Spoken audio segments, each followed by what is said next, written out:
Elliot, this is bad. Worst DDoS attack I've ever seen. To reconfigure the DNS, stop the services. I already stopped the services, tried to reboot the servers, but they're not coming back up. Dude, someone is straight up finger blasting their entire network right now. अभी जो आपने देखा वो एक DDoS attack था। इसमें कई सारे हैकर्स मिलकर किसी कंपनी के सर्वर पर बहुत सारी फेक रिक्वेस्ट्स भेजते हैं एक ही टाइम पे, जिससे सर्वर ओवरलोड हो जाता है। इस वजह से जो रियल यूजर्स होते हैं उनको सर्विस मिल नहीं पाती और सिस्टम डाउन या स्लो हो जाता है। तो आज हम देखेंगे DDoS अटैक क्या होता है, ये कैसे काम करता है, इसके टाइप्स क्या हैं, और हाँ, एक छोटा सा प्रैक्टिकल डेमो भी देखेंगे जिससे आपको रियल फील मिलेगा। This video is made for educational purposes only. We do not support or encourage any illegal activities. The purpose of ethical hacking is to improve system security. Performing any attack without proper authorization is illegal and punishable by law. Use this knowledge responsibly. DDoS attack कैसे work करता है? तो DDoS का full form है distributed denial of service. इस attack में hacker अकेला नहीं होता, वो मल्टीपल सिस्टम्स का यूज करता है, जैसे बॉट्स या कॉम्प्रोमाइज्ड कंप्यूटर्स, जिन्हें हम बॉटनेट कहते हैं। ये बॉटनेट मिलकर टारगेट सर्वर को बॉम्बार्ड करता है रिक्वेस्ट से, जिससे सर्वर ओवरलोड हो जाता है। फॉर एग्जाम्पल, सोचिए एक रेस्टोरेंट में सिर्फ 10 टेबल्स हैं और 100 फेक कस्टमर्स एक ही टाइम पे अंदर आए। इस वजह से असली कस्टमर को सीट नहीं मिलेगी। बिल्कुल वैसे ही DDoS में सर्वर पर इतना लोड आ जाता है कि जेन्युइन यूजर्स एक्सेस नहीं कर पाते। तो DDoS अटैक से बचने के लिए यही है कि फायरवॉल का प्रॉपर यूज करना, रेट लिमिटिंग लगाना, DDoS प्रोटेक्शन सर्विसेज का यूज जैसे Cloudflare, AWS shield, traffic monitoring tools से सस्पिशियस एक्टिविटी ट्रैक करना जैसे वायरशार्क, फेल-टो-बैन एटसेट्रा। चलिए अब एक छोटा डेमो देखते हैं जिसमें हम समझेंगे कि सिंपल DDoS अटैक का सिस्टम पर क्या इम्पैक्ट होता है। तो प्रैक्टिकल के लिए हमें 2 मशीन्स की रिक्रूटमेंट है। पहली काली लिनक्स अटैकर मशीन और सेकंड विंडोज मशीन जो विक्टिम मशीन है। इंश्योर करें कि दोनों डिवाइसेस सेम नेटवर्क में कनेक्टेड हो, जैसे ब्रिज कनेक्शन। ये टेस्ट सिर्फ एथिकल पर्पस के लिए अपने लोकल नेटवर्क में किया जा रहा है। अब हम काली लिनक्स में hping 3 टूल का यूज करेंगे DDoS अटैक परफॉर्म करने के लिए। तो सबसे पहले काली लिनक्स का टर्मिनल ओपन करेंगे, बट उसके पहले अगर hping 3 इंस्टॉल्ड नहीं है तो टर्मिनल में कमांड रन करें sudo apt install hping 3।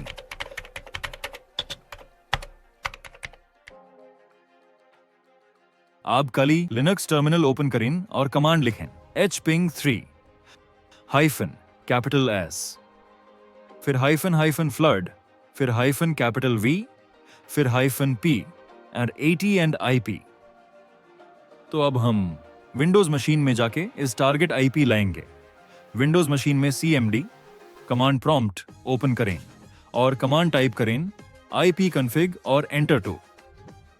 आपको IP एड्रेस मिलेगा, जैसे मेरा ये है।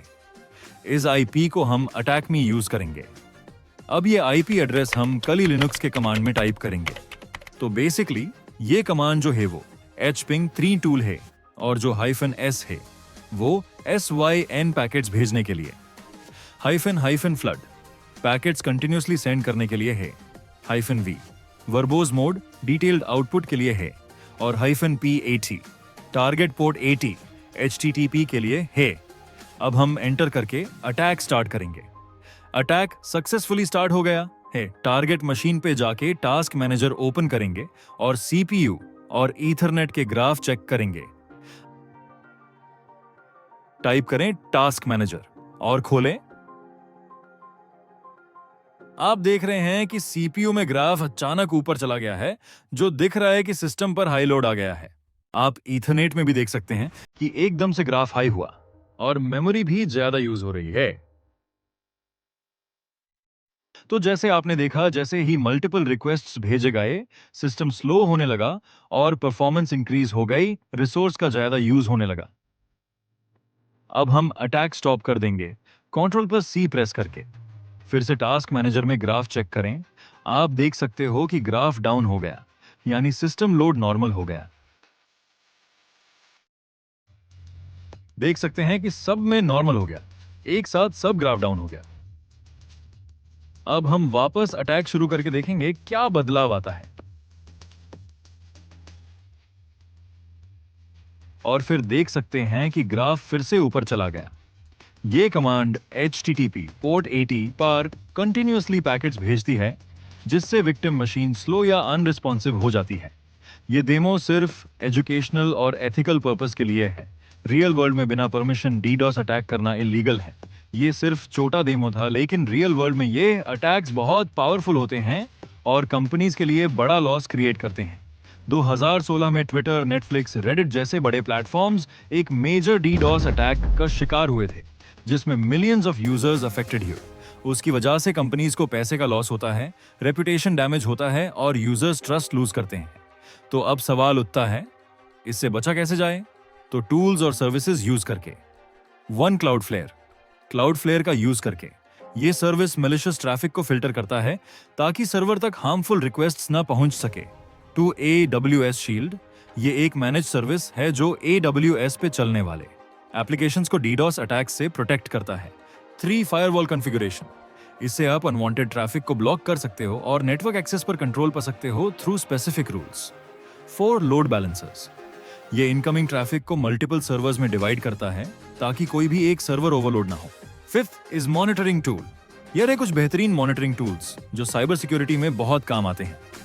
वायरशार्क एक पावरफुल टूल है जिससे आप रियल टाइम में नेटवर्क ट्रैफिक को एनालाइज कर सकते हो। ये दिखाता है कि कौन सा डेटा पैकेट कहां जा रहा है। Fail to ban, suspicious activity जैसे बार बार गलत पासवर्ड डालने पर ऑटोमेटिकली उस IP को ब्लॉक कर देता है। PRTG नेटवर्क मॉनिटर पूरे नेटवर्क की हेल्थ और बैंडविड्थ यूजेज को ट्रैक करता है, जबकि नागियो सर्वर्स और नेटवर्क सर्विसेज को मॉनिटर कर रियल टाइम अलर्ट्स देता है। Zabbix परफॉर्मेंस मॉनिटरिंग और ग्राफिकल रिपोर्ट्स में हेल्पफुल है। SolarWinds नेटफ्लो एनालाइजर से आप देख सकते हो कि कौन सा डिवाइस कितना ट्रैफिक कंज्यूम कर रहा है और NTOPNG से रियल टाइम में नेटवर्क ट्रैफिक की डिटेल्ड विजुअलाइजेशन मिलती है। ये टूल्स आपको सस्पिशियस एक्टिविटी पहचानने और सिक्योर नेटवर्क बनाए रखने में मदद करते हैं। आप खुद ट्राई करके देख सकते हो कि कैसे रेट लिमिटिंग सेट की जाती है या फायरवॉल में बेसिक प्रोटेक्शन कैसे एनेबल किया जाता है। अगर आपके कोई सवाल हैं तो कमेंट करें या DM करें। अगर आपको ये डेमो पसंद आया हो तो इसे लाइक और शेयर जरूर करें। ऐसे ही और प्रैक्टिकल वीडियोस के लिए फॉलो करना ना भूलें। Thank you for watching this video. Stay safe, good bye.